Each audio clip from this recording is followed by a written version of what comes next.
Yang mana pada pertemuan kali ini kita masuk ke bab berikutnya dan masih dalam bab toharoh. Ya. Kita masih dalam bab toharoh. Kita masuk dalam bab Nawakil nawakid, wudu. merupakan jamak dari nakidun. Nakidun, ya. Nawakid jamak dari nakid. Sehingga maknanya adalah bab pembatal pembatal wudhu. Di sini disebutkan ada beberapa hal oleh Syekh Abdul Rahman bin Nasr As-Sa'di.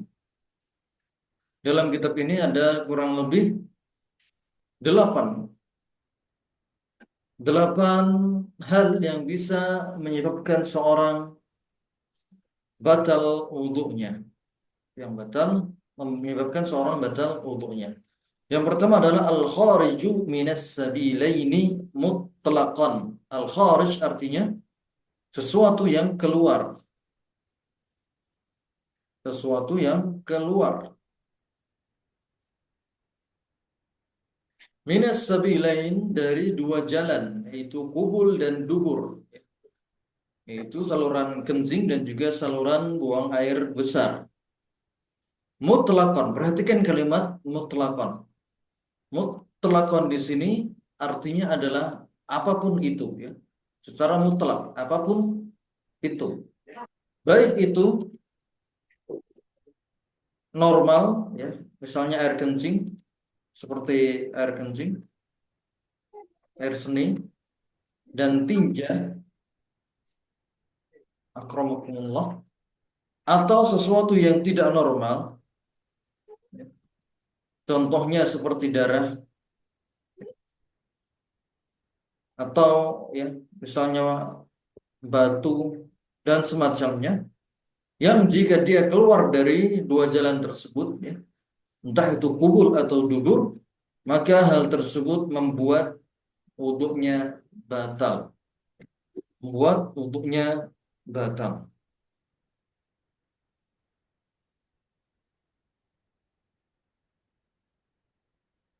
Jadi apapun itu, baik yang sifatnya normal, air seni atau tinja, ataupun yang tidak normal, maka itu semuanya membatalkan wudhu. Ada air seni, kemudian juga ada madhi, kemudian ada air mani. Air mani itu wajib mandi besar, ya. Kemudian juga ada air wadi dan seterusnya. Semua hal tersebut membatalkan wudhunya, membatalkan wudhu seseorang. Baik. Kemudian yang kedua, wadammul katsiru wa nahwuhu. Wadammul katsiru, darah uh, yang banyak.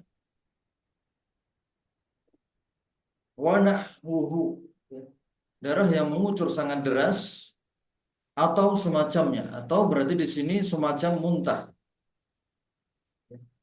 Orang muntah, maka itu membatalkan wudhu. Darah yang keluar, entah itu dari mulut atau dari, ya, anggota tubuh yang tersayat, dan jika keluarnya adalah banyak, ya, mengalir dalam jumlah yang banyak, maka itu membatalkan wudhu. Demikian pula muntahan manusia, maka itu membatalkan wudhu.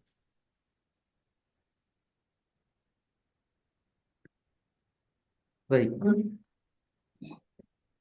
Di sini disebutkan di footnote, rajjah asy-syekh anna ad-dama wal qai' wa nahwuhuma la yunqidu al-wudu'a qaliluha wala kathiruha li'annahu lam yarid dalilun bayyinun ala naqdil wudu'i biha wal aslu baqa'ut taharah. Baik. Dan pendapat yang dirajihkan oleh Syekh Abdurrahman bin Nasr As-Sa'di, dan juga dirujukkan juga oleh Syekh Al-Utsaimin, Muhammad bin Shalih Al-Utsaimin, ya, bahwasanya dua hal ini, ya, muntah dan juga darah, tidak membatalkan wudhunya. Ya.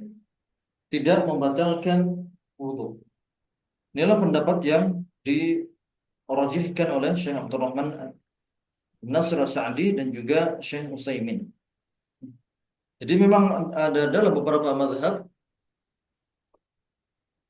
ya, para ulama meyakini bahwasanya darah jika keluar dalam jumlah banyak maka itu membatalkan wudhu. Namun di sini para ulama berbeda pendapat, dan yang dirajihkan oleh Syekh Abdurrahman bin Nasr As-Sa'di dan kemudian diikuti oleh Syekh Muhammad bin Shalih Al-Utsaimin adalah bahwasanya darah yang banyak, ya, dari luka-luka misalnya itu tidak membatalkan wudhunya.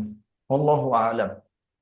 Baik, kemudian yang ketiga dari pembatal wudhu adalah zawalul aqli binaumin aw ghairihi.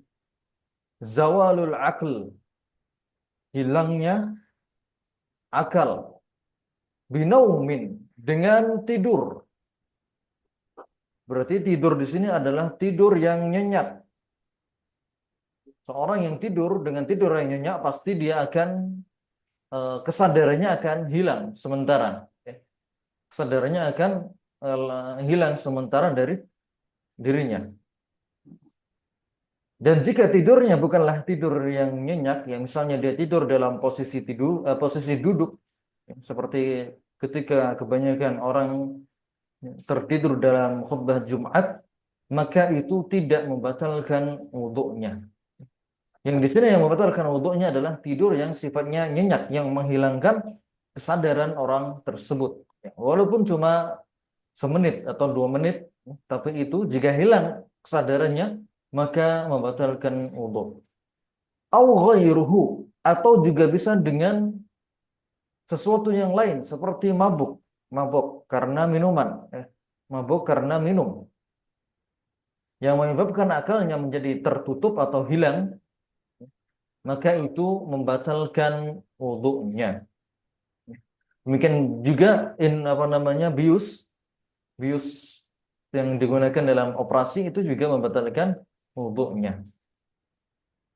Mabuk atau mabuk minum, kemudian juga bius, ya. Bius total, ya, bius total yang menyebabkan dia tidak sadar, maka itu membatalkan wudhunya. Kemudian di sini nomor 4, aklu lahmil jazur. Aklu lahmil jazur. Akl artinya memakan, ya. Makan. Laham jazur, daging onta. Memakan daging onta. Memakan daging onta membatalkan wudhunya. Ini sebagaimana disebutkan dalam hadis riwayat Muslim, ada salah seorang sahabat yang bertanya kepada Rasulullah SAW, "Ana tawadda'u min lahmi al-ghanam." Apakah kami wajib wudhu dari daging kambing? Apakah ketika setelah saya makan daging kambing kami wajib mengulang wudhu? Maka Nabi mengatakan, la, tidak. Kemudian dia melanjutkan, "Ana tawadda'u min lahmil ibil." Apakah kami wajib untuk mengulang wudhu ketika kami makan daging onta? Maka Nabi mengatakan, na'am. Iya. Ya. Jadi memakan daging onta bisa membatalkan wudhunya. Baik. Daging onta maksudnya adalah semua bagian-bagian yang bisa dimakan, ya, seperti daging atau lemaknya atau hatinya, ya, atau jeroannya, maka itu juga termasuk hal-hal yang membatalkan wudhunya, dan itu yang dipegang oleh Syekh Abdurrahman bin Nasr As-Sa'di, ya. Jadi memakan daging onta membatalkan wudhu, dan ini dalilnya sharih ada dalam kitab Sahih Muslim. Baik, kemudian nomor 5, wa massul mar'ati bisyahwah. Ini adalah mazhab Hambali, pendapat mazhab Hambali. Massul mar'ah, menyentuh mar'ah, wanita, bisyahwatin, dengan syahwat. Maka ini membatalkan wudhunya. Termasuk ketika suami menyentuh istrinya dengan syahwat, maka ini menurut pendapat Hanabilah, Imam Ahmad, dan juga Imam Malik, bahwasanya menyentuh wanita dengan syahwat membatalkan wudhunya. Namun di sana ada pendapat yang lain, yaitu pendapatnya Abu Hanifah bahwasanya itu tidak membatalkan wudhunya. Jadi dalam menyentuh wanita di sini ada tiga pendapat. Yang pertama membatalkan wudhunya secara eh, total, baik itu dengan syahwat ataupun tidak, dan itu adalah pendapatnya Imam Syafi'i. Kemudian pendapat yang kedua adalah menyentuh wanita membatalkan wudhu jika dengan syahwat. Jika tidak dengan syahwat, misalnya dengan tidak sengaja bersenggolan, maka itu tidak membatalkan wudhu. Dan pendapat ketiga, pendapatnya Abu Hanifah, menyentuh wanita tidak membatalkan wudhu secara mutlak, baik itu dengan syahwat maupun tidak dengan syahwat. Dan pendapat ketiga ini yang dirujukkan oleh Syekhul Islam Ibnu Taimiyah dan juga diikuti oleh Syekh Muhammad bin Shalih Al-Utsaimin dalam kitab Syarah Mumti'. Di sana disebutkan bahwasanya menyentuh wanita walaupun dengan syahwat tidak membatalkan wudhunya. Ya, jadi pendapatnya Syekh Utsaimin tidak membatalkan wudhunya walaupun dengan syahwat. Ya, sebagaimana hadis ya, yang diriwayatkan oleh Aisyah radhiyallahu anha dalam banyak kitab hadis disebutkan bahwasanya Aisyah menceritakan bahwasanya Nabi Shallallahu Alaihi Wasallam mencium sebagian dari istri-istrinya, kemudian sholat tanpa mengulang wudhunya. Jadi Rasulullah Shallallahu Alaihi Wasallam mencium istrinya sebelum sholat dan tidak mengulang wudhunya. Dan mencium istri pasti di situ dengan syahwat, tidak mungkin tidak. Ya. Tidak mungkin tidak ketika suami mencium istrinya pasti dengan syahwat, walaupun kecil. Dan hadis ini memiliki banyak sekali periwayatan jalur, ada banyak sekali ulama, ahli hadis yang meriwayatkan dalil tersebut. Walaupun rata-rata hadisnya adalah dhaif atau hasan, namun saling menguatkan satu sama lain hadis tersebut sehingga hadis ini dikuatkan atau dijadikan hujjah oleh Syekh Muhammad bin Shalih Al-Utsaimin akan kesahannya, apa namanya, keabsahannya untuk dijadikan dalil. Dalil tentang tidak batalnya wudhu seorang ketika menyentuh wanita, baik itu dengan syahwat ataupun tidak dengan syahwat. Baik. Kemudian yang keenam, masul farji. Masul farji artinya menyentuh alat kelamin, baik itu alat kelamin laki-laki ataupun alat kelamin wanita, baik itu yang dewasa ataupun yang masih anak-anak, maka semuanya membatalkan wudhunya. Sebagaimana disebutkan oleh hadis ya, secara marfu' dari Nabi sallallahu alaihi wasallam, man massa dzakarahu falyatawadda.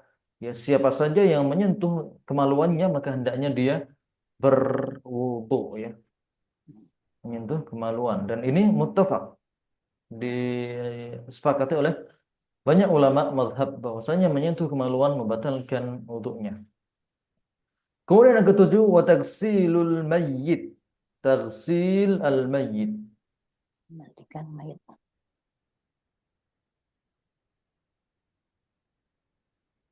Baik. Taksil mayit artinya memandikan seseorang, memandikan jenazah. Ketika seorang memandikan jenazah, maka wudhunya batal dan dia wajib untuk mengulang wudhunya. Namun, untuk poin ketujuh ini, fihi nazar, ada beberapa pendapat. Banyak ulama yang mengatakan hadis tersebut tidak sah. Ya, tentang wajibnya seorang untuk mengulang wudhunya ketika selesai memandikan jenazah. Dan sebagian ulama yang lain membawakan hadis tersebut untuk bab istihbab, yaitu disunahkan, bukan diwajibkan. Jadi taksilul mayyit menurut banyak ulama tidak membatalkan wudhu. Menurut banyak ulama tidak membatalkan wudhunya.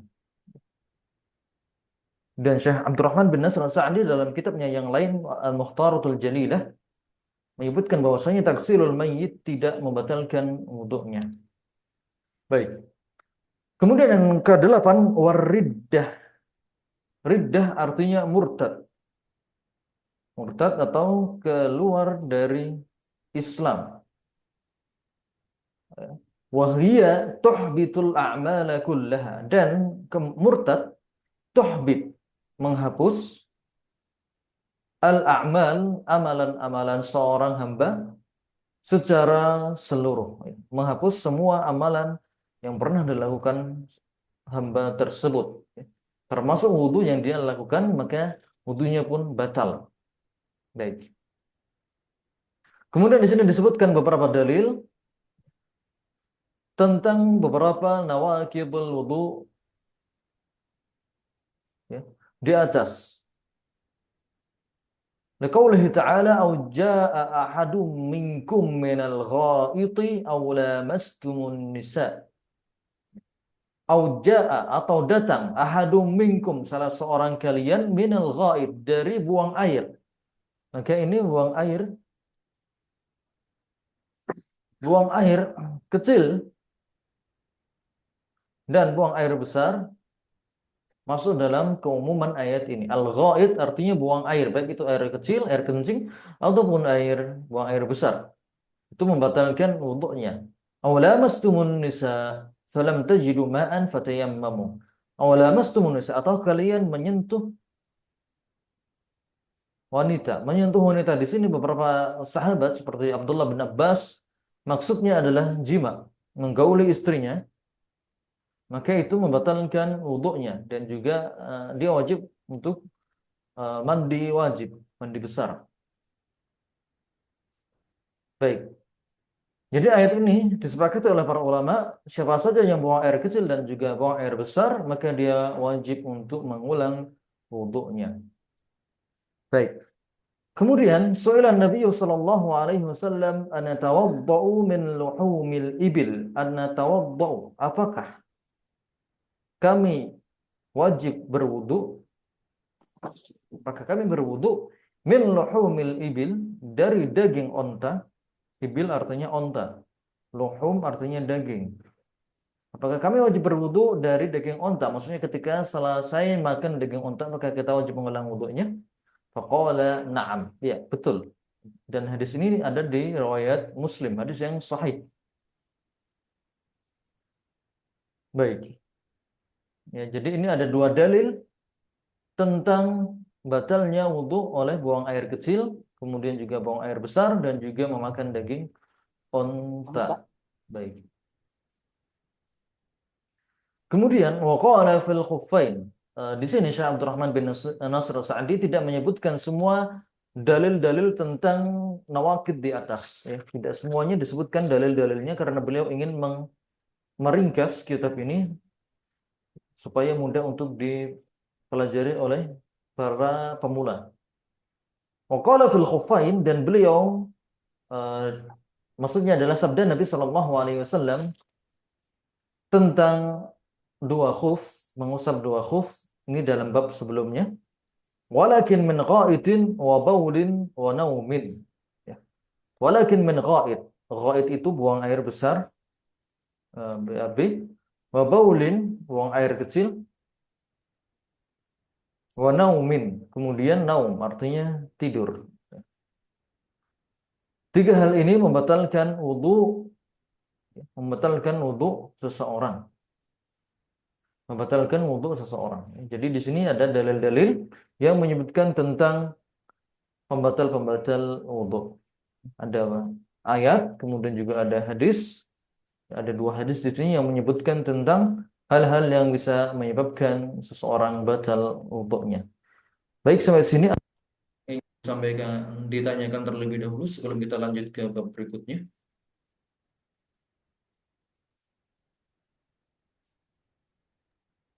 Izin tanya, Pak. Ya, silakan Pak Nipus. Batasan darah yang mengalir banyak itu seperti apa ya? Karena kalau nggak salah ada riwayat seorang sahabat itu minta dicabut panahnya itu dengan cara dia sholat dulu gitu loh, biar nggak terasa sakit gitu. Ya, Itu kan pasti ada darah yang ngalir juga, Ustaz. Makanya di sini rajjah Syekh Abdurrahman bin Nasr As-Sa'di merajihkan anna dam wal qai' wa nahwuhuma la yunqidul wudu'a qaliluha wa la kathiruha. Jadi sebenarnya beliau merojihkan tentang tidak batalnya wudhu orang yang mengeluarkan darah, baik itu yang sedikit maupun yang banyak. Ya. Ini memang ada beberapa ulama yang memasukkan seorang yang keluar darah dalam jumlah banyak itu membatalkan wudhu. Namun yang dirojihkan oleh para ulama tidak membatalkan wudhu. Dan patokan darah itu banyak adalah dia mengalir dari bagian tubuh yang luka tersebut. Ya. Dia mengalir sampai menetes, maka itu disebut kathir. Atau kalau misalnya hanya sebatas lecet saja, maka itu tidak disebut kathir, kami disebut Iya, sebagai kolil. Ya. Kalau hanya beset-beset dan tidak sampai menetes, maka itu kolil. Yang kasir adalah yang sampai menetes jatuh ke tanah. Baik, itu pendapat beberapa ulama. Yang dirojihkan adalah tidak batal wudunya. Sebagaimana tadi hadis bahwasanya ada seorang sahabat yang sholat kemudian dipanah, kemudian dia cabut panah tersebut, kemudian tetap melanjutkan sholatnya. Ya. Tetap melanjutkan sholatnya, maka ini menunjukkan bahwasanya darah yang mengalir, kenapa pasti keluar darahnya, dan darahnya pasti banyak. Dan di sini para sahabat tidak meyakini bahwasanya darah yang mengalir tersebut membatalkan wudhunya. Dan juga para sahabat mereka banyak melewati hari-hari bersama Nabi dengan berjihad, ya, berperang, kemudian pasti tubuh mereka ada luka-luka, ada darah yang mengalir di situ, kemudian mereka hanya menutupnya dengan perban dan kemudian mereka sholat. Dan di situ tidak disebutkan bahwasanya hal tersebut membatalkan wudhunya. Wallahu a'lam. Baik, ada lagi?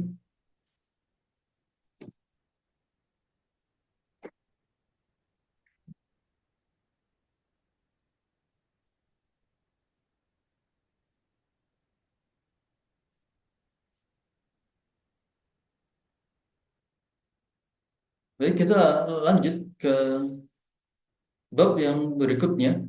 Babu ma yujibul ghusla wa sifatuhu. Bab ma artinya apa-apa, apa saja.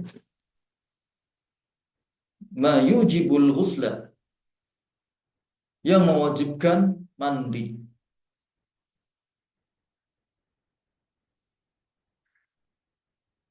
Wa sifatuhu dan sifat mandi tersebut. Apa saja hal-hal yang menyebabkan seorang wajib untuk mandi dan sifatnya. Mandi di sini adalah mandi untuk mengangkat hadas besar, ya. Mandi untuk mengangkat hadas besar, bukan mandi untuk menyegarkan diri atau membersihkan diri. Itu mandi yang sifatnya adi, ya, kebiasaan. Kebiasaannya orang Indonesia setiap hari mandi 2 kali untuk berangkat kerja, kemudian setelah pulang. Ya. Namun di sini mandi yang dimaksud adalah mandi yang bermakna ibadah, yang fungsinya adalah untuk mengangkat hadas besar. Jadi ketika mandi dia wajib untuk meniatkan dalam hatinya mengangkat hadas besar dari dirinya. Wajibul ghusla min, dan apa namanya, mandi wajib dari beberapa hal. Pertama, al janabah. Janabah. Wahia, janabah ini didapatkan dengan 2 cara. Pertama adalah inzalul maniyyi biwat'in au ghairihi. Keluarnya. Inzal artinya turun, atau kalau diartikan di sini keluarnya air mani biwat'in dengan jima atau selainnya, seperti ihtilam, mimpi basah. Maka hal ini secara ijma, hal tersebut membatalkan tohara orang tersebut dan wajib untuk mandi. Wajib untuk mandi. Kemudian janabah, definisi yang kedua dari janabah atau macam yang kedua dari janabah adalah au bittiqa'i al-khitanaini. Biltiqa'i al-khitanaini. Bertemunya, ya, 2 khitan, maksudnya alat kelamin laki-laki dan alat kelamin wanita.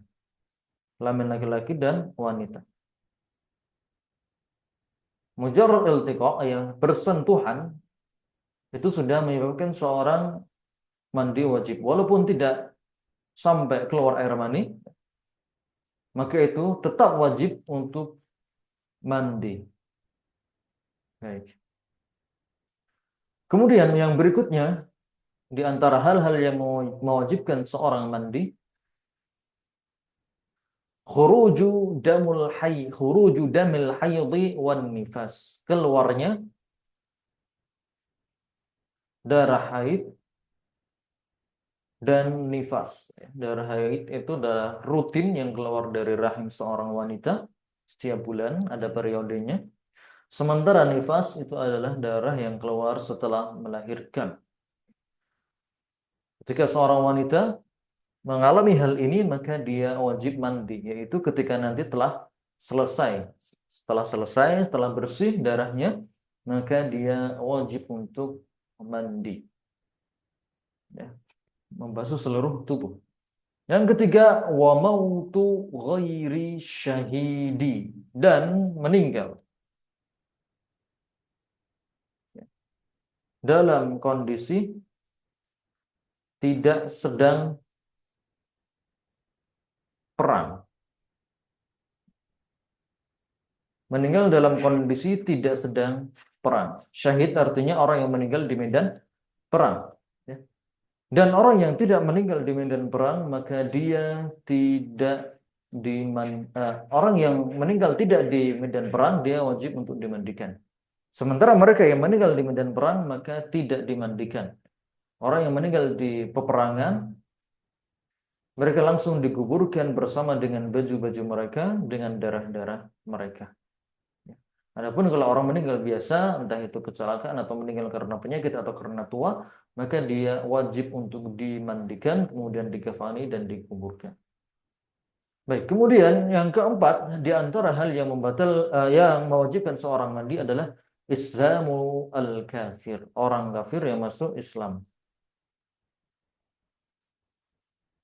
Baik. Itulah 4 hal yang menyebabkan seorang wajib mandi. Ya, wajib mandi. Dalilnya tentang hal-hal tersebut adalah qauluhu ta'ala dalam surat Al-Maidah, wa in kuntum junuban fattahharu. Wa in, dan jika kuntum kalian junuban dalam kondisi junub, baik itu secara dengan jima ataupun ihtilam, mimpi basah, ya, atau bertemunya dua khitan, maka fattahharu, maka kalian wajib bersuci, ya, wajib bersuci. Wa in kuntum junuban fattahharu, jika kalian junub maka bersucilah. Baik, kemudian ayat yang kedua tentang wanita yang haid yang wajib mandi adalah firman Allah Azza wa Jalla dalam surat Al-Baqarah ayat 222, "Wala taqrabuhunna hatta yatahurna, fa idza tatahharna fa'tuhunna min haitsu amarakumullah." Wala taqrabuhunna, dan janganlah kalian mendekati mereka, maksudnya adalah menggauli wanita-wanita dalam kondisi haid, ya. Hatta yatahurna, sampai mereka suci. Hatta yatahurna, sampai selesai haid tersebut. Fa idza tatahharna, dan apabila mereka telah bersuci, ai idza ghtasalna, yaitu jika mereka telah mandi, fa'tuhunna min haitsu amarakumullah, maka datangilah mereka dari arah yang Allah Azza wa Jalla perintahkan kalian. Baik. Jadi dari sini dalil bahwasanya mereka wajib mandi apabila telah selesai haid tersebut. Kemudian waqad amara an-nabiy sallallahu alaihi wasallam bil ghusli min taghsilil mayyit. Dan juga Nabi sallallahu alaihi wasallam memerintahkan untuk mandi dari orang-orang yang telah memandikan jenazah. Min taksilil mayyit, ya. Lafadznya syahidnya adalah di sini. Taksilil mayyit di sini menunjukkan tentang wajibnya orang yang meninggal itu untuk dimandikan. Adapun bil ghusli di sini maksudnya adalah istihbab, ya, untuk para modin, yaitu orang yang mengurus jenazah, apabila telah selesai memandikan jenazah maka dia disunahkan untuk mandi juga. Namun poinnya adalah taksilil mayyit. Mayyit itu wajib untuk dimandikan.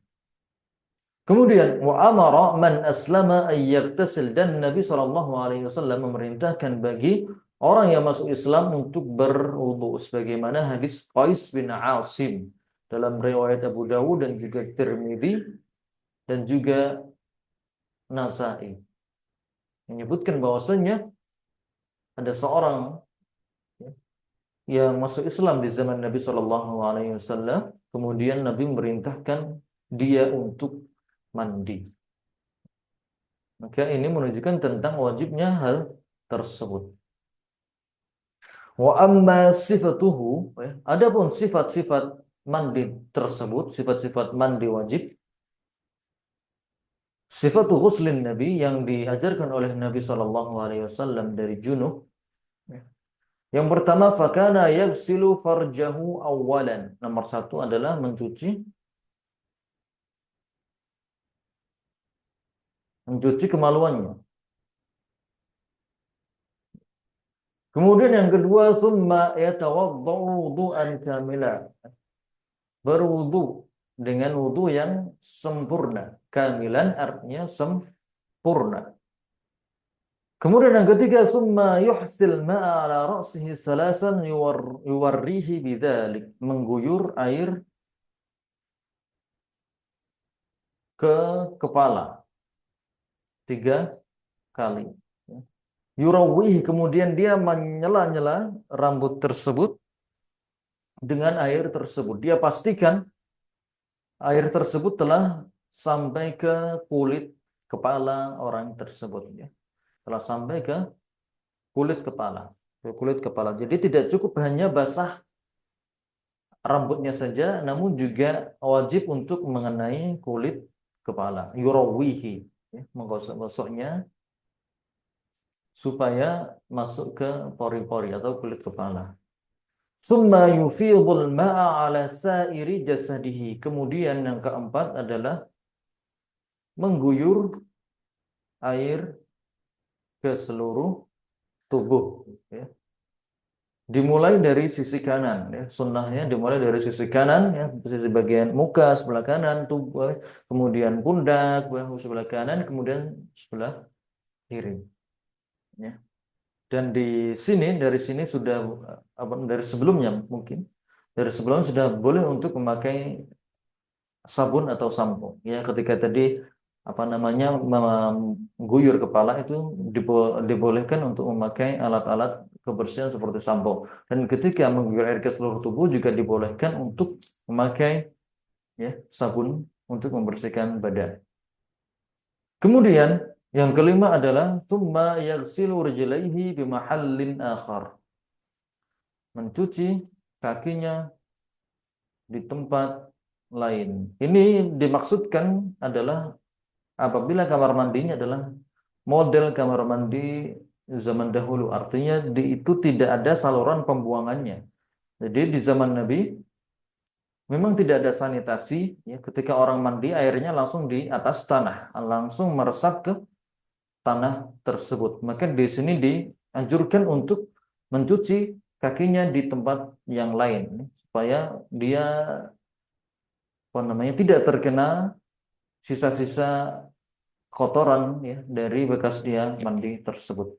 Adapun kalau misalnya di tempat yang sekarang kamar mandi yang modern di mana sudah ada sanitasi, ya, kemudian juga ada keramik yang tidak menyebabkan air menggenang, airnya langsung terbuang ke saluran, maka tidak mengapa untuk tidak berpindah, ya. Dia tetap untuk di situ saja, tidak mengapa. Baik. Kemudian wal fardu min hadza, dan yang wajib dari mandi atau fardunya atau rukunnya, maksudnya adalah rukun dalam mandi itu adalah ghuslu jami'il badan, membasuh seluruh badan. Wa ma tahta syu'ur, ya, termasuk bawah rambut, ya, kulit di bawah rambut,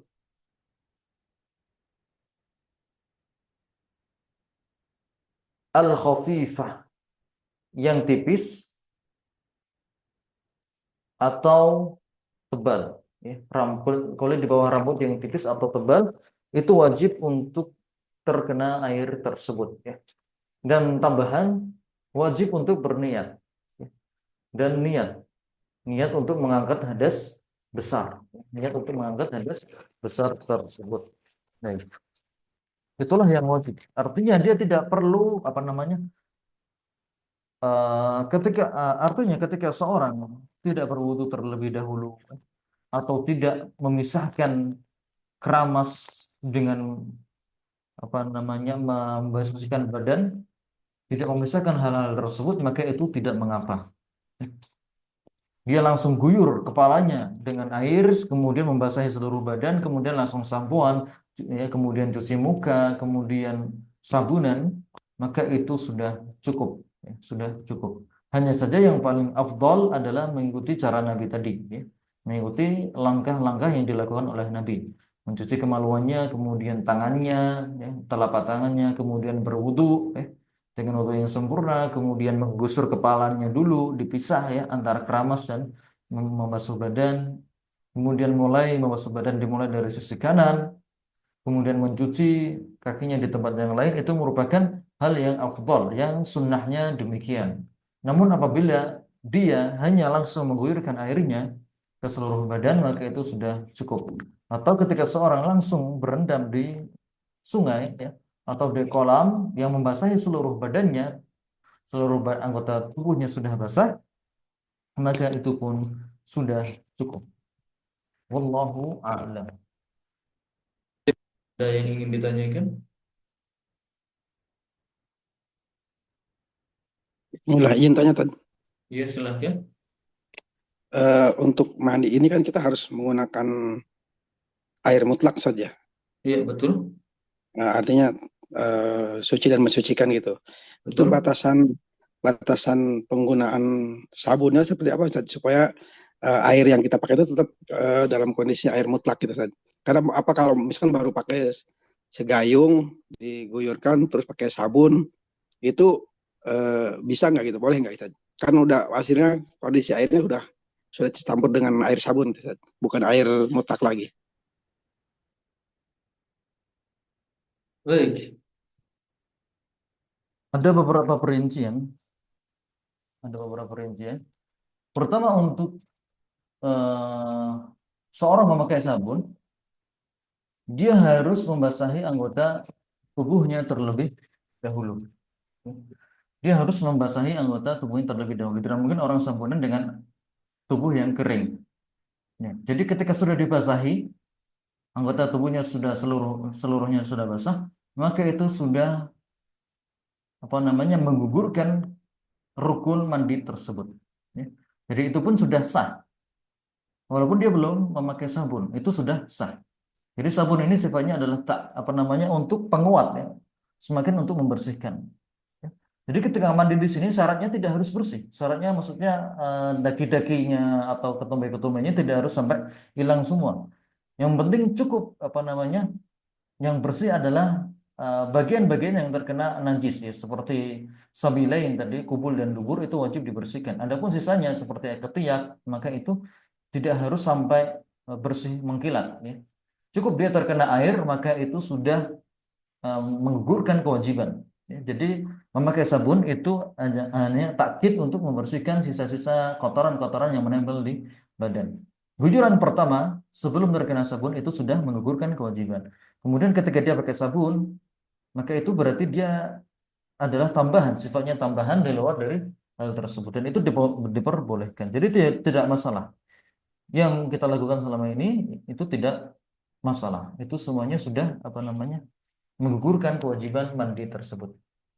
Baik, itu yang pertama. Kemudian tentang patokan air mutlak, beberapa ulama seperti Syekh Muhammad bin Shalih Al-Utsaimin mengikuti juga pendapat dari Syekhul Islam Ibnu Taimiyah bahwasanya air sabun itu masih tergolong sebagai air mutlak. Air yang tercampur sabun selama masih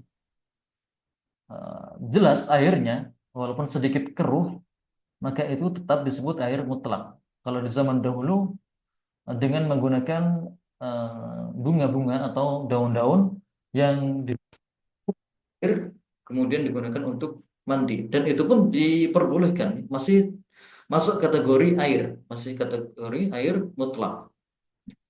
Afwan, masih masuk kategori air yang boleh digunakan untuk bersuci, thahirun mutahhirun. Bagaimana Nabi pernah memerintahkan apa namanya salah seorang sahabiat yang meninggal, Nabi memerintahkan untuk apa namanya memandikannya dengan air wasider dan dicampur dengan daun bidara. Artinya air tersebut sedikit banyak tercampur dengan bunga-bunga tersebut. Ya, itu di zaman dahulu. Kalau di zaman sekarang air tercampur dengan sabun dan itu masih boleh ya, digunakan untuk bersuci. Hukumnya masih thahirun mutahhirun dan itulah yang dirujukan oleh Syekh Muhammad bin Shalih Al-Utsaimin. Ya. Jadi air yang selama dia masih disebut sebagai air, maka itu tetap boleh digunakan untuk bersuci. Air yang tidak boleh digunakan untuk bersuci adalah yang sudah hilang nama air dari air tersebut. Ya. Contohnya kalau dalam bahasa Arab adalah syai. Syai itu adalah teh. Maksudnya air yang dicampur dengan air teh. Syai di sini tidak lagi disebut dalam bahasa Arab sebagai ma, sebagai miyah. Ya. Tidak boleh disebut sebagai ma'un, tetapi dia disebut sebagai syai. Langsung disebut sebagai syai, air teh. Dan ketika sudah hilang ismul ma dari air tersebut, maka dia tidak boleh digunakan untuk bersuci. Kemudian misalnya qahwah. Dalam bahasa Arab disebutnya qahwah langsung, bukan ma'ul qahwah, tapi langsung qahwah. Qahwah artinya air yang dicampur dengan kopi kemudian diminum. Dan itu hukumnya adalah suci tapi tidak bisa digunakan untuk bersuci. Kemudian dalam bahasa Arab juga disebut al-asir. Asir itu jus ya. Ada buah-buahan yang diblender dengan air ya. Walaupun encer itu namanya sudah asir. Asir ini tidak disebut lagi dengan ma, tidak disebut sebagai ma dan dia tidak boleh digunakan untuk bersuci. Seperti itu. Jadi selama sebuah air masih disebut air dalam bahasa Arab, walaupun ada embel-embelnya seperti ma'us sidr atau ma'us sabun, tetapi apabila masih memiliki nama air, maka itu dibolehkan untuk bersuci dengannya. Tahirun mutahhirun. Seperti itu. Silakan nanti merujuk ke kitab Syarah Al-Mumti karya Syekh Muhammad bin Shalih Al-Utsaimin yang mana kitab tersebut dijadikan rujukan mayoritas ulama Saudi. Salah satu rujukannya adalah kitab tersebut dan juga kitab Ikhtiyarat Syekhul Islam Ibnu Taimiyah. Baik. Ada lagi yang ingin disampaikan?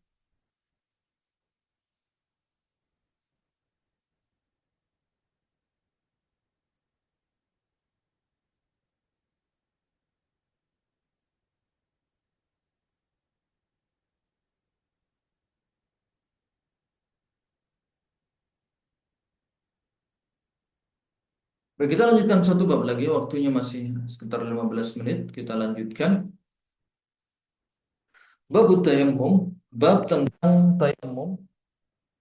Wa huwa an-naw'u tsani min at-taharah. Itu adalah jenis kedua dari taharah, bersuci. Wa huwa badalun 'anil ma'. Tayammum adalah pengganti air. Maksudnya dalam bersuci. Ya. Bukan pengganti air untuk membersihkan ya, untuk membersihkan sesuatu, namun untuk bersuci. huwa badalun 'anil ma'. Idza ta'azzara isti'malul ma' li a'dha'it taharah. Apabila dia uzur, dia berhalangan, dia tidak bisa isti'malul ma', menggunakan air li'a'dha'it taharah, untuk bagian anggota tubuh li'a'dha'it taharah yang wajib untuk dibasuh. Dalam wudu ada muka, tangan, kepala dan kaki.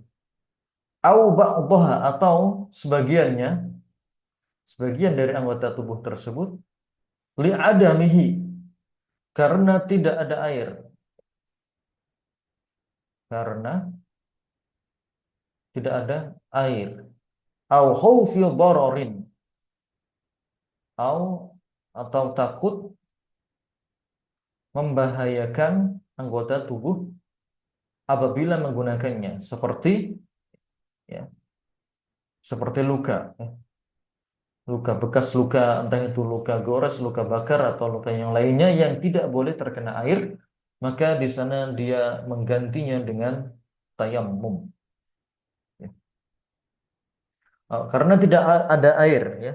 Karena tidak ada air. Ini yang pertama, ketika air kering atau dia dalam suatu perjalanan safar, entah itu di tengah gurun atau di tengah hutan, dan dia tidak mendapatkan adanya air, tidak ada air untuk bersuci, maka dia bersuci dengan tayammum. Bersuci dengan tayammum. Itu yang pertama. Karena tidak ada air secara mutlak, atau tidak ada wasilah untuk sampai ke sumber mata air. Seperti ketika dia tersesat di suatu padang pasir, kemudian dia menemukan sumur, namun tidak menemukan timba. Tidak menemukan timbanya. Dia melihat ada sumur, tapi tidak ada timba, tidak ada tali. Maka dia tetap dihukumi sebagai orang yang tidak mendapatkan air. Atau misalnya, misal yang lain, dia mendapatkan air, namun di sekitar air tersebut ada hewan buas, ya seperti ular atau buaya dan semacamnya, sehingga dia takut untuk menggunakan air tersebut untuk bersuci. Ya, kalau dia nekat, maka dipastikan dia akan binasa. Ya. Maka itu pun dihukumi dia tidak punya air dan dia bertayammum.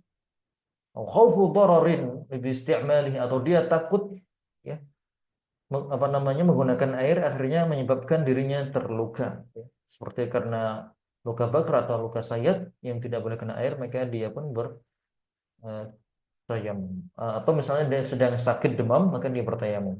Nah, afan untuk sakit luka di bagian-bagian tertentu, maka itu dibasuh, ya. Apabila pakai perban tadi dibasuh, sebagaimana tadi kita bahas pada pertemuan yang lalu tentang memakai perban dan gips. Jadi di sini adalah luka atau sakit demam, ya, takut membahayakan, sakit demam atau penyakit-penyakit berat yang tidak boleh dia terkena air, ya, tidak boleh menggunakan air terlebih dahulu. Jika dia menggunakan air, maka akan semakin parah sakitnya. Baik. Fayakumu turabu maqamal ma, maka turab, ya, tanah, menggantikan posisi air. Bian, dan tata caranya adalah yanwi raf'a ma alaihi minal ahdas. Dia meniatkan untuk mengangkat hadas dari dirinya. Ketika bertayamum, dia wajib membawa niat dalam dirinya untuk mengangkat hadas tersebut. Tsumma yaqulu bismillah, ya. Ini tata caranya, ya. Tadi dia niat, kemudian dia membaca basmalah. Tsumma yadribu turaba biyadaihi marratan wahidah. Kemudian dia memukul, ya, tanah tersebut biyadaihi, dengan memukul tanah dengan dua telapak tangan satu kali. Kemudian yamsahu bihima jami'a wajhihi wa jami'a kaffaihi. Kemudian mengusap wajahnya, semua wajahnya, bagian wajahnya dan tangannya, kalau apa namanya, pergelangan tangannya, pergelangan tangannya. Baik. Memukul tanah dengan dua telapak tangan satu kali dibolehkan, untuk meniupnya, meniup atau mengkibas-kibaskan debu atau tanah yang berlebih, Karena di sini tidak disyaratkan tayamum itu harus kotor, ya, harus kotor mukanya dan kemudian harus kotor tangannya dengan debu tersebut. Tidak harus apa namanya terkena secara berlebihan. Ya. Cukup dengan beberapa butir, cukup dengan apa namanya debu tipis yang menempel di tangan itu sudah cukup untuk bertayamum. Jadi tidak harus menggunakan debu yang tebal. Baik. Fa in daraba marrataini fala ba'sa. Jika dia memukul tanah dua kali, maksudnya dia memukul untuk tangannya, untuk apa namanya pergelangan tangan, dia memukul lagi, fala ba'sa, maka tidak mengapa. Baik, dalilnya adalah tentang tayamum ini qala Allah Ta'ala fa illam tajidu ma'an fatayammamu sa'idan thayyiba. Apabila kalian tidak mendapatkan air, fatayammamu, maka bertayamumlah sa'idan thayyiba, dengan sa'id yaitu debu yang baik. Famsahu biwujuhikum wa aydikum min. Maka usaplah, ya, dengan debu tersebut wajah-wajah kalian dan juga tangan-tangan kalian. Ma yuridullahu liyaj'ala 'alaikum min haraj. Allah tidak menginginkan, ya, keberatan dalam diri kalian. Walakin yuridu liyutahhirakum. Tetapi Allah ingin mensucikan kalian dari hadas. Wa liyutimma ni'matahu 'alaikum. Dan Allah ingin menyempurnakan nikmatnya bagi kalian. La'allakum tashkurun. Supaya kalian bersyukur. Baik. Kemudian dalil kedua tentang tayamum adalah hadis dalam Bukhari dan Muslim dari sahabat Jabir radhiyallahu anhu bahwasanya Nabi sallallahu alaihi wasallam bersabda, "U'titu khamsan lam yu'tahunna ahadun minal anbiya'i qabli." Aku diberikan 5 hal yang para nabi sebelumku tidak diberi hal tersebut. Yang pertama, nusirtu birra'bi masirata syahrin. Aku dimenangkan dengan rasa takut sejauh 1 bulan. Aku tulis di sini. Aku dimenangkan dengan ra'bi itu rasa takut, masirata syahrin sejauh 1 bulan. Artinya 1 bulan sebelum Nabi SAW berhadapan perang dengan orang-orang kafir, Allah sudah menanamkan rasa takut kepada mereka sejak sebulan yang lalu. Ya, misalnya terjadi perang Khandaq, ya, antara Rasulullah dan para sahabatnya dengan orang-orang Quraisy dan juga sekutunya. 1 bulan sebelum terjadinya perang tersebut, ya, Allah sudah menanamkan rasa takut di hati-hati orang Quraisy. Rasa was-was, rasa takut gagal, rasa takut mati, ya. Kemudian menurunkan mental mereka. Wa ju'ilat liyal ardi masjidan wa tahura. Dan dijadikan bagiku bumi ini sebagai masjid dan tempat suci. Dijadikan untukku bumi ini, ya, sebagai masjid dan bersuci, alat untuk bersuci.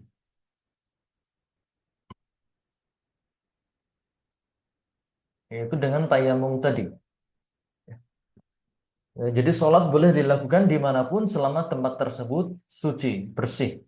Dan tidak harus menggunakan air, ya. Maksudnya kalau nggak ada air dia bertayamum wa tahura dengan apa namanya tanah yang ada di belahan bumi manapun. Fa ayyuma rajulin adrakahu shalah falyusalli.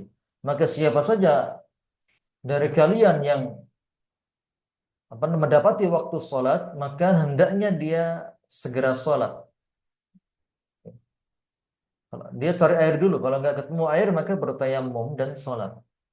Wa uhillat liyal ghanaim, dan dihalalkan bagiku ghanimah.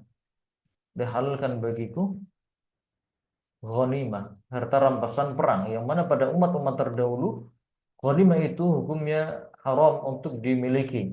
Ghanimah kalau ada maka wajib untuk dimusnahkan, dibakar.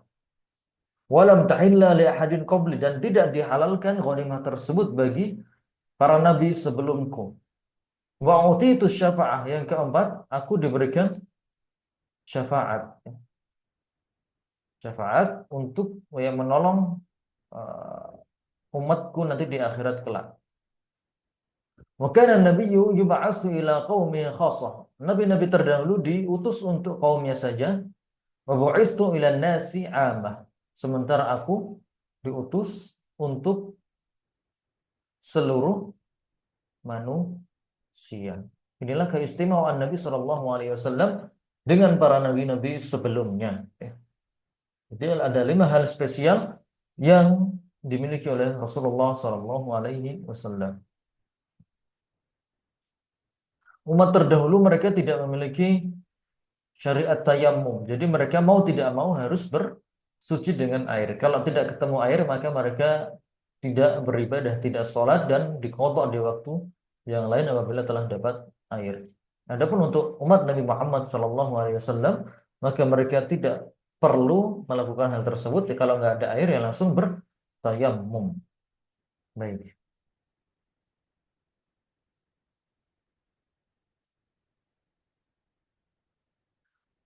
Waman marra alaihi hadasun asghar lam yahilla lahu an yusalli. Sebentar.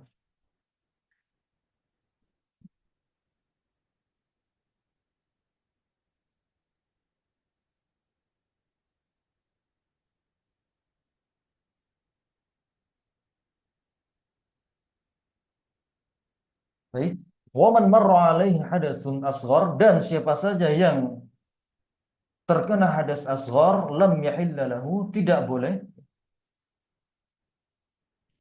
Orang yang hadas asghar, terkena hadas asghar, tidak boleh pertama yusalli, tidak boleh pertama sholat. Ya. Satu, nggak boleh sholat. Kemudian yang kedua, ayat Allah yatufa bil bait, tawaf. Baik itu tawaf umrah, tawaf haji, atau tawaf sunnah. Kemudian wala yamassal mushaf, tidak menyentuh, tidak boleh menyentuh mushaf Al-Quran, tidak boleh menyentuh mushaf Al-Quran. Ya, sebagaimana firman Allah Azza wa Jalla, la yamassuhu illal mutahharun, tidak boleh menyentuh mushaf tersebut kecuali orang-orang yang suci. Dan juga sabda Nabi Shallallahu Alaihi Wasallam, la yamassal mushaf illa tahir, tidak boleh menyentuh mushaf kecuali orang yang bersuci. Baik. Wa yazidu man alaihi hadasun akbar, dan orang yang hadas akbar tidak boleh, ya, 3 hal di atas, dan ditambah dengan 2 hal, yaitu nomor 4, Allah yaqra'a syai'an minal Qur'an, tidak boleh membaca Al-Quran. Ya. Menyentuh dan membaca beda ya. Kalau menyentuh, ya, itu memegangnya. Kalau membaca Al-Quran maka dia tidak mesti menyentuhnya. Kadang mushafnya terbuka dan dia tidak menyentuhnya, atau kadang dia membacanya dengan hafalannya. Ya. Maka untuk orang junub dia tidak boleh melakukan hal tersebut, baik itu ya membaca lewat mushaf atau membaca lewat hafalannya. Kemudian yang kelima, wala yalbasa fil masjidi bila wudu, tidak berdiam di masjid tanpa berwudu terlebih dahulu. Ya. Wala junuban illa abiris sabil. Tidak boleh orang masuk i'tikaf di masjid, berdiam diri di masjid kecuali hanya ya berlalu saja. Jadi dia tidak boleh berdiam di masjid. Wa tazidul haidhu wan nufasa, dan orang, ini tambahannya untuk wanita, wanita yang haid dan nifas tidak boleh 5 hal di atas,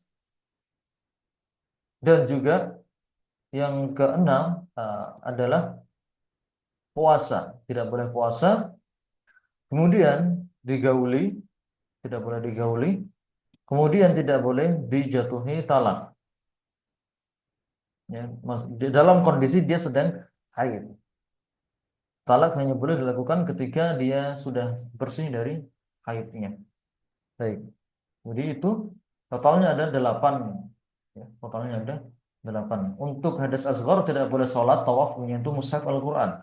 Untuk hadas akbar tidak boleh 5 hal. Sholat, tawaf, menyentuh mushaf Al-Quran, membaca Al-Quran, dan berdiam di masjid. Untuk yang haid maka tidak boleh 5 hal tadi ditambah dengan 3 hal berikutnya: puasa, digauli, dan dijatuhi talak. Dijatuhi talak. Baik. Oke, saya tanyakan dulu. Bismillah, Tad, izin tanya boleh nggak, Tad? Yang lain belum Silakan. nanya sih, Tad. Masalah ini, Tad, masalah tayamum, Tad. Tayamum. Tentang penggunaan debu ketika kita di kendaraan, baik di bus maupun di pesawat, Ustaz ya. Iya. Ini anak ingat kebiasaan 30 tahun yang lalu, Tad, waktu anak masih tinggal di Semarang nih. Awal tahun 90-an lah. Kalau lagi pulang itu kan suka naik bus. Waktu itu naik busnya bus ekonomi lah gitu ya, yang nggak pakai AC. Itu kan kalau wudhu itu suka pakai ke debunya itu dengan yang ada di kursi gitu saja, yang ada di Betul. kursi gitu, ngambilnya. Itu kan waktu itu kalau ekonomi itu yang ada itu yang kejadiannya kalau kita pakai wudhu itu banyak bercampur dengan itu yang dari knalpot busnya itu. Jadi kalau nyampe rumah, kalau dilihat di kaca itu hitam-hitam itu tadi tuh. Yeah. Jadi si debunya itu bekas knalpot lah, nempel di kursi bus atau di apa, kan karena ekonomi kan kacanya suka dibuka gitu. Nah yang kayak gitu tuh sah nggak, Ustaz, gitu? Apa si tanahnya itu harus kita bawa dari rumah seperti kebiasaan sebagian orang, terus disiapkan di kertas tapi kita pakai itu saja. Satu itu saja. Yang kedua tentang penggunaan wudhu di pesawat. Anda pernah dengar dari seseorang ustadz, selama kita masih bisa pakai air dari air aqua, dianjurkan untuk berwudhu itu, bukan dengan tayamum. Kemudian yang ketiga, benar nggak, Ustadz, untuk tayamum itu hanya boleh ketika sudah dilakukan setelah masuk waktu sholat, Ustadz ya. Misalkan kita mau sholat zuhur, kalau belum waktunya zuhur itu tidak boleh tayamum, dan dia akan dengan batal sendirinya setelah keluar waktu sholat gitu. Jadi artinya tidak bisa tayamum itu untuk 2 waktu sholat wajib yang berbeda. Ya, itu pertanyaan kita tadi. Jazakallahu. Baik. Kita jawab untuk poin pertama. Debu di kursi, ya, apakah boleh digunakan? Yang afdal memang menggunakan debu dari tanah. Sebagaimana ini mazhab Syafi'i secara tegas mengatakan bahwasanya hanya boleh bertayamum dengan debu. Debu yang memang berasal dari tanah, bukan dengan debu-debu yang menempel di dinding. Ini mazhab Syafi'i yang memang sangat berhati-hati terhadap masalah tayamum tersebut. Namun beberapa masyayikh seperti Syekh Shalih Utsaimin, beliau membolehkan bertayamum dengan semua benda yang ada, karena rata-rata hampir semua benda itu memiliki debu, dan tidak harus di situ debunya debu yang bersih. Apapun debu, selama itu disebut sebagai debu, maka itu boleh digunakan sebagai tayamum. Itu boleh digunakan untuk bertayamum. Di kursi, di sofa, itu boleh digunakan untuk bertayamum. Itu yang mudah, pendapat Syekh Utsaimin Beliau mengambil pendapat yang mudah. Ya. Adapun pendapat Syafi'i memang sangat ketat di situ.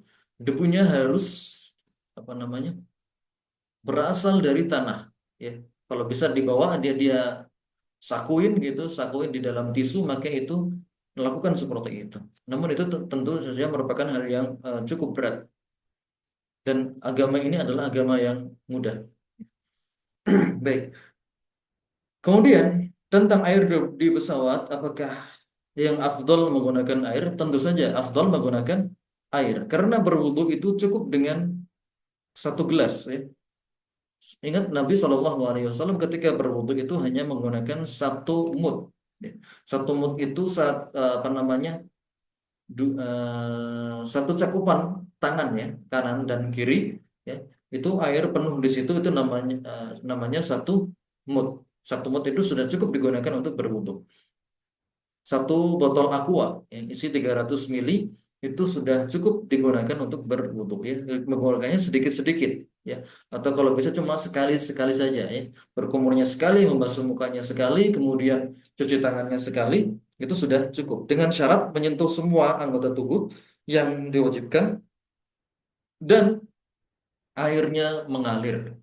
Airnya harus mengalir, harus ada yang menetes dari anggota tubuh tersebut. Baik.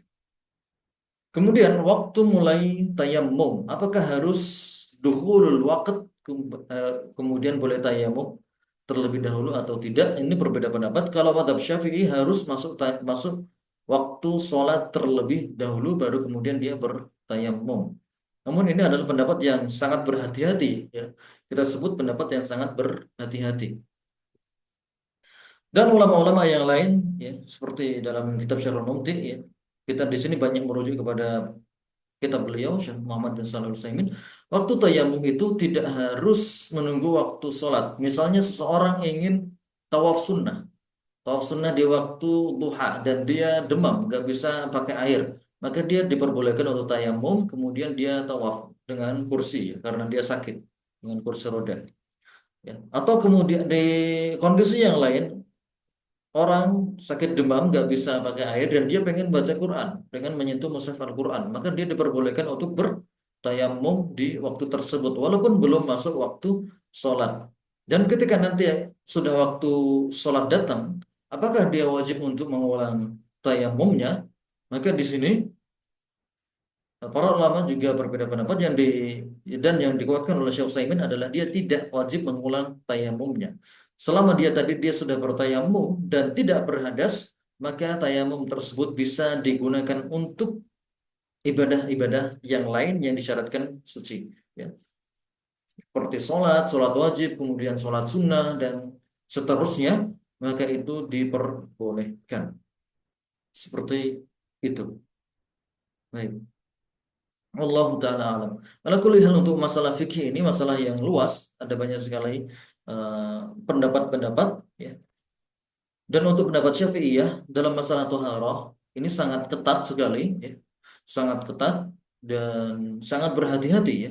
Ulama-ulama Syafi'iyah sangat berhati-hati dalam masalah thaharah tersebut ya. Adapun ulama-ulama yang lain maka mereka mengambil kemudahan dalam beragama karena agama ini mudah, tidak perlu dengan melakukan hal-hal yang memberatkan orang tersebut, tidak perlu melakukan hal-hal yang berat selama tidak ada dalil sharih, tidak ada patokan-patokan yang membatasi hal-hal tersebut, maka tidak perlu menyulitkan diri untuk melakukan hal-hal yang sukar tersebut ya. Seperti apakah tayamum harus waktu sholat dulu atau tidak ya.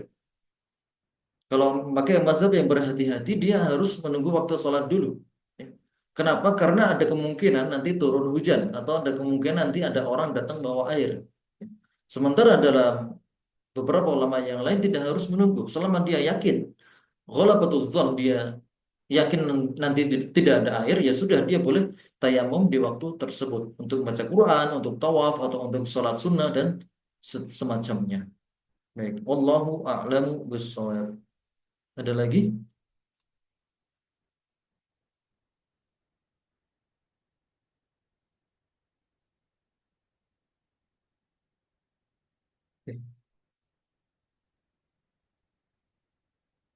Baik, insya Allah setelah ini kita akan kirimkan soal latihannya. Nanti silakan dikerjakan. Kita tutup dengan doa kafaratul majelis. Subhanakallahumma wa bihamdika asyhadu an la ilaha illa anta astaghfiruka wa atubu ilaik. Assalamualaikum warahmatullahi